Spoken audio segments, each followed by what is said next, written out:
অবশ্যই সবসময় আমাদের প্রিপেয়ার থাকতে হবে নিরাপত্তার ব্যাপারে, যেহেতু বিপ্লবের পরে ভারতের সাথে আমাদের কিছু স্ট্রেস তৈরি হয়েছে। সেই ক্ষেত্রে আমাদের অবশ্যই প্রিপেয়ার থাকতে হবে। রনি ভাই যেটা বললেন যে মিয়ানমারে যে হিউম্যানিটেরিয়ান করিডোর যেটা নিয়ে কথা হচ্ছে, সেটা যদি ইভেনচুয়ালি এটা একটা ইম্পর্টেন্ট একটা আসপেক্ট, যার জন্য আমাদের মিলিটারি প্রিপেয়ারনেস দরকার আছে। কিন্তু পার্সোনালি আমি মনে করি না যে ইন্দো পাকিস্তান যে কনফ্লিক্টটা আমরা দেখতে পাচ্ছি, সেই কনফ্লিক্টের ডিরেক্ট মিলিটারি ইম্প্যাক্ট আমাদের বর্ডারে আছে। মানে ভারতের একটা বড় সমস্যা হচ্ছে, ভারত কিন্তু সবসময় দুইটা ফ্রন্টে যুদ্ধ করতে হয়, চায়নার front as well as Pakistan front.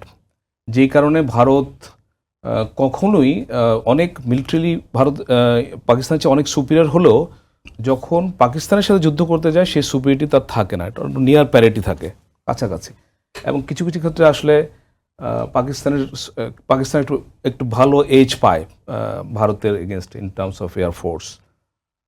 তো সেখানে বাংলাদেশের এগেনস্টে আরেকটা ফ্রড খোলাটা it will be too fantastic matter, সেটা মনে করি না। বাট আমাদের কিন্তু সবসময় প্রিপেয়ারনেস, আমাদের ইনফ্যাক্ট গত 15 বছরে আমাদের বাহিনীগুলোর সক্ষমতা আসলে কমে গেছে আমি মনে করি। অবশ্যই পার্টিকুলারলি দি ক্যাপিটাল অ্যাকুইজিশন আমাদের যেগুলো হচ্ছে সেগুলো ভালো হয় নাই, অনেক দিন ধরে air force is neglected.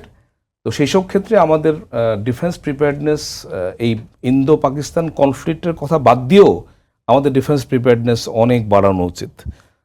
We have to many people in the army, but আমি জানি না, মানে আই ডেয়ার সে যে আমাদের রিয়েল কম্পিট ক্যাপাবিলিটি আমাদের অনেক এনহান্স করতে হবে।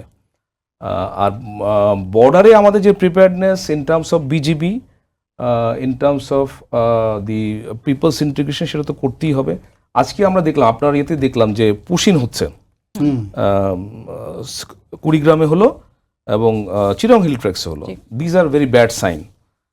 তো সেগুলা আমাদেরকে অবশ্যই যেন এই পুশিংগুলোকে আমরা রিপালস করতে পারি, সেইভাবে আমাদের প্রিপেয়ারনেস থাকা দরকার। আরেকটি বিষয় আমি একটু যুক্ত করতে চাই যে তথ্যের গরমিল দেখা যাচ্ছে দুটি দেশের যখন যুদ্ধাবস্থা, তখন দেখা যাচ্ছে দুটি দেশের গণমাধ্যম যে তথ্যগুলো দিচ্ছে সে দেশের সরকারি দপ্তরগুলোর সঙ্গেও তাদের তথ্যের গরমিল হচ্ছে, বলা যায় কিছুটা তথ্য যুদ্ধও চলছে। তো এই ক্ষেত্রে কি উত্তেজনাটা আরো বেড়ে যেতে পারে কিনা? একটা ইংরেজিদের কথা আছে, truth is the first casualty of war. এটা সবসময় ছিল অ্যাকচুয়ালি। মানে যখন যুদ্ধ হয় তখন অনেক প্রপাগান্ডা হয়, অনেক ডিসইনফরমেশন হয়, মিসইনফরমেশন হয়।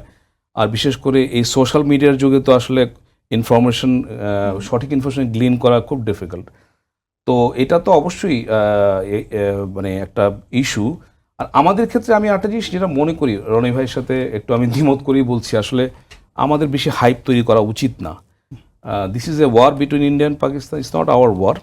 ইয়েস, মুসলিম হিসাবে আমাদের একটা অ্যাফিনিটি থাকতে পারে, but this is we must not take side with any of the countries here, আমি মনে করি, বিকজ আমাদের আসলে সেই পরিস্থিতি নাই।